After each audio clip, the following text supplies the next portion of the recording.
ప్రేక్షక అభిమాన దేవుళ్ళకి మేము ఇక్కడికి వచ్చి చెప్పడానికి ఏంటంటే మా సినిమాని మేము అనుకున్న ప్రకారం మీకు నచ్చి మీరు సూపర్ హిట్ చేసినందుకు మీ అందరికీ మేము కృతజ్ఞులం అని చెప్పడానికి ఫస్ట్ అది చెప్పాలి కదా.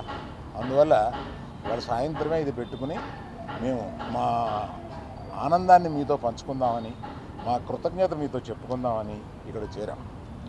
సో నేను రాత్రి 24 గంటల క్రితమే చెప్పాను, there will be lot of surprises and the best surprise is our hero.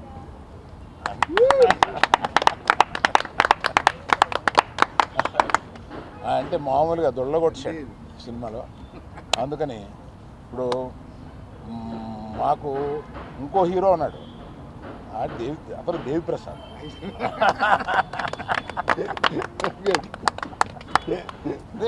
ఈ సినిమాలో నువ్వు ఇంచుమించు సెకండ్ హీరో క్యారెక్టర్ ప్లే చేసి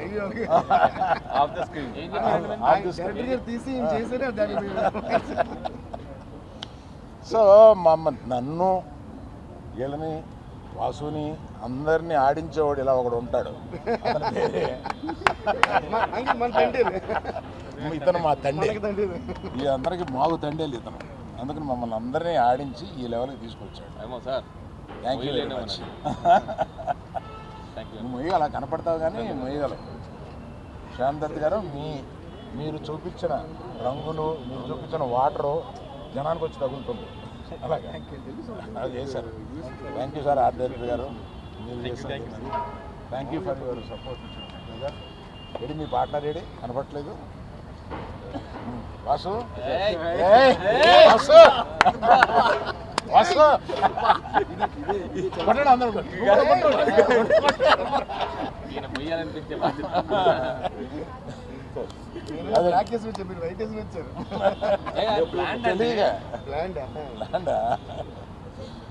సో ఇక్కడి నుంచి ఈ రోజు నుంచి ఇక పండగ ప్రారంభం అవుద్ది.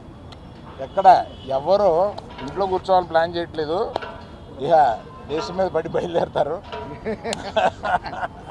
ప్రమోషన్కి. దేవిశ్రీ ప్రసాద్ ఒక్కడే నన్ను వదిలేండి బాబు, నాకు ఇంకా ఆగిపోయిన సినిమాలు ఉన్నాయి, నేను నెలగా మీరు ఆపేసి పెట్టుకుంటున్నారు అంటున్నారు. అయినా వదలట్లేదు, ఆయన కూడా వస్తున్నారు. నిజమే, 1 మంత్గా నేను పగలు రాత్రులు పాపం మ్యూజిక్ డైరెక్టర్ కాకుండా రకరకాల పనులు చెప్పాము నీకు, రకరకాల పనులు చెప్పాము. అవన్నీ బాగా చేసి పెట్టావు Devi. Thank you very much. Thank you everyone who has supported this. Particularly thank you media, you took this film to another level. Thank you very much.